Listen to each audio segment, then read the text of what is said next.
गोरखपुर में बजट 2026-27 पर पत्रकार वार्ता के संबंध में हमारे दोनों ही भाजपा के जिलाध्यक्ष महानगर के अध्यक्ष आदरणीय श्री राजेश गुप्ता जी, हमारे जिले के अध्यक्ष श्री जनार्दन तिवारी जी, आदरणीय त्रिपाठी जी, मेयर साहब राहुल श्रीवास्तव जी और हमारे सभी प्रिंट मीडिया और इलेक्ट्रॉनिक मीडिया के पत्रकार साथियों, छायाकर्मी, यह बजट 2026-27 आदरणीय श्री प्रधानमंत्री श्री नरेंद्र मोदी के नेतृत्व में हमारी वित्त मंत्री जी ने अब तक का सबसे बड़ा बजट लगभग 54 लाख करोड़ के आकार का बजट, और एक ऐसा बजट जो आज की आवश्यकताओं को ही पूरा करता है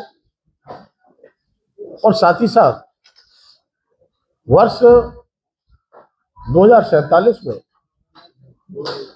जब भारत आजादी के 100 साल पूरे कर रहा हो, उस समय विकसित भारत का संकल्प हो, आदरणीय प्रधानमंत्री मोदी का 2047 के रोड मैप का भी बजट।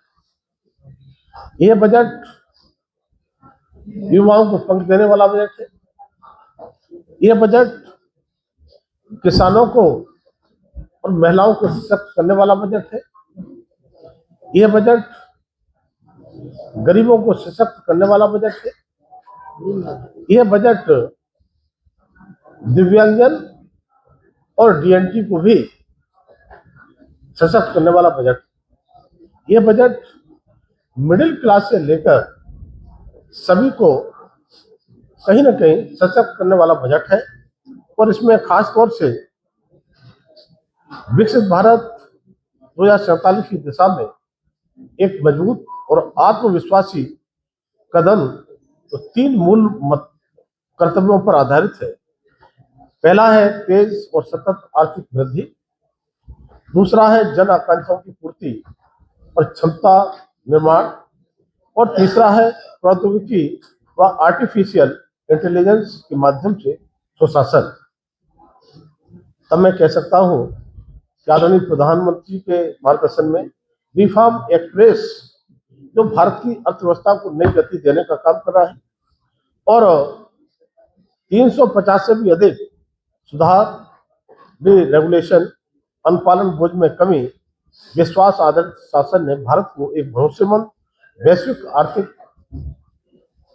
व्यवस्था बनाने का काम हुआ है। मैं पत्रकार साथियों के बीच में कहना चाहता हूं, मैंने जहां पर कहा कि बजट किसानों के लिए, किसानों को इसलिए कि 2014 से पहले जब यूपीए सरकार का आखिरी बजट था, उस समय 21,900 करोड़ का बजट कृषि के, लेकिन उस बजट को बढ़ाते बढ़ाते किसानों को सशक्त करते हुए आज बजट लगभग 7.5 गुना 1,62,000 करोड़ का बजट है। इसमें प्रधानमंत्री किसान सम्मान निधि, हम जो जनधन खातों के माध्यम से देते हैं, हम तरह तरह से सशक्त करने का काम करते हैं, वो भी सारे प्रोविजन है। साथ ही एक बड़ा काम जो छोटे किसान थे, सीमांत और लघु किसान, खासतौर से उनके लिए जो केसीसी देते थे, उनको एक तरह से वरदान साबित होगा। सब्सिडी हम ब्याज पर देते थे, जो 3 लाख तक लोन था, वो 3 लाख से बढ़ा करके 5 लाख तक लोन करने का काम किया। साथ ही साथ देश को आत्मनिर्भर बनाने की दिशा में तिलहन के क्षेत्र में भी हमने इसमें आत्मनिर्भर बनाने के लिए एक सशक्त कदम उठाया है। साथ ही साथ महिलाओं की सशक्तिकरण की बात मैंने कही, तब मैं कहूँगा कि शिक्षा के क्षेत्र में महिलाओं के लिए इसमें बजट में प्रावधान है। साथ ही साथ स्वयं सहायता समूह, जो सेल्फ हेल्प ग्रुप की महिलाएं 10 करोड़ से ज्यादा जुड़ी थी, उन महिलाओं को भी लखपति दीदी बनाने की दिशा में जहाँ पर 2 लाख से ज्यादा लखपति दीदी इन 11 वर्षों में बनी है, तो मैं कह सकता हूँ कि लखपति दीदी बनाने से लेकर के उनको तरह तरह से उद्यमता की दृष्टि से मजबूत करने के लिए इसमें व्यवस्था की गई है। और साथ ही साथ हमने जिलों में इंडस्ट्री डिमांड से लेकर के उनकी पक्की नौकरी की गारंटी देने तक की इसमें व्यवस्था लड़कियों के लिए की गई है। साथ ही साथ छात्राओं के लिए प्रत्येक जिले में हॉस्टल का निर्माण हो, इसकी व्यवस्था भी की गई है। तो इस तरह से शिक्षा के क्षेत्र से लेकर के महिलाओं को सशक्त करने का काम किया गया है। मैं युवाओं की जब बात करता हूँ तो हम सब जानते हैं युवाओं को एमएसएमई में 10,000 करोड़ से के जो ग्रोथ फंड हमने इसमें प्रोविजन किया है, इस ग्रोथ फंड के माध्यम से युवाओं के लिए तरह तरह से सशक्त करने का काम भी होगा। 2,000 करोड़ हमने स्टार्टअप इसमें टॉपअप की व्यवस्था भी की है। और साथ ही साथ जहाँ पर स्टार्टअप की संख्या 2014 से पहले तो सैकड़ों में होती थी, आज उस सैकड़ों से स्टार्टअप की संख्या को बढ़ाकर 2 लाख से भी ऊपर स्टार्टअप करने का काम हुआ है, जिससे रोजगार के अवसर तरह तरह से स्टार्टअप के माध्यम से पैदा हो रहे हैं। हमने साथ ही साथ कृषि के क्षेत्र में जो तटीय क्षेत्र होते हैं उसमें नारियल हो, कोका हो, काजू हो, इसके लिए भी इसमें व्यवस्था की है। और साथ ही साथ मैं कह सकता हूँ कि जहाँ हम रेल की बात करते हैं तो रेल के बजट में एक ऐतिहासिक वृद्धि हुई।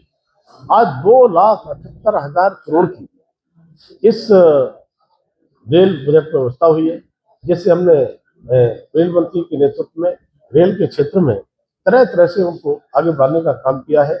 और आज हम कह सकते हैं कि 7 हाई स्पीड रेल कॉरिडोर बनाने का जो काम इस बजट के माध्यम से होगा, उसमें हमें खुशी है कि उत्तर प्रदेश में भी 2 हाई स्पीड रेल कॉरिडोर मिलेंगे। साथ ही साथ मैं कह सकता हूँ कि चाहे वो दिव्यांगता का क्षेत्र हो, तो मेरा मंत्रालय है, उसमें प्रधानमंत्री जो दिव्यांगता केंद्र जिनको सहायक उपकरण वितरण करने का काम होता है, उसमें वो सशक्त करने के लिए एल्मको में जहाँ पर ये सहायक उपकरण बनते हैं उनके लिए उनका विस्तारीकरण अभी मोदी जी ने पिछली बार 325 करोड़ से किया था, इसमें और बढ़ाने का काम किया है। और साथ ही साथ डीएनटी समाज के लिए सशक्त करने के लिए एक डीएनटी सहायक दिव्यांग सहायक योजना भी लागू करने का काम हुआ है। और साथ ही साथ मैं कह सकता हूँ रक्षा के क्षेत्र में लगातार बजट में वृद्धि होती रही है। इस बार एक ऐतिहासिक वृद्धि, तो 1 लाख करोड़ से भी ज्यादा रक्षा क्षेत्र में वृद्धि की गई। अभी हमने ऑपरेशन सिंदूर की ताकत को देखा है। ऑपरेशन सिंदूर में जिस तरह से हमारे स्वदेशी हथियारों का उपयोग किया गया और ब्रह्मोस मिसाइल की ताकत को पाकिस्तान ने ही नहीं दुनिया ने देखा है, इसलिए हम रक्षा क्षेत्र में भी मजबूती के लिए हमने काम किया है। दूसरा मंत्रालय हमारा होता है उपभोक्ता मामले, खाद्य और सार्वजनिक वितरण। इसमें महंगाई को कंट्रोल करने के लिए मूल्य स्तरीकरण कोष होता है, जिसमें 3100 करोड़ की व्यवस्था थी, लेकिन आदरणीय मोदी के नेतृत्व में इस बजट में वित्त मंत्री जी ने 1,000 करोड़ की अतिरिक्त व्यवस्था की है, जिससे ये व्यवस्था 4,100 करोड़ तक हो जाती है। मैं इंफ्रास्ट्रक्चर की बात जब करता हूँ तो एक तरह से चमत्कारिक काम दिखाई पड़ता है।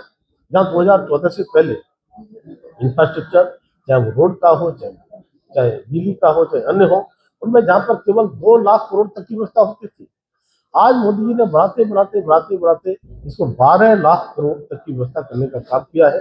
तब मैं कह सकता हूँ कि लगातार हम काम कर रहे हैं। हम pixel prudence and growth investment की दिशा में हमने फिक्सल डेफिसिट 4.3% ऑफ बीजीपी को टारगेट करने का काम किया है।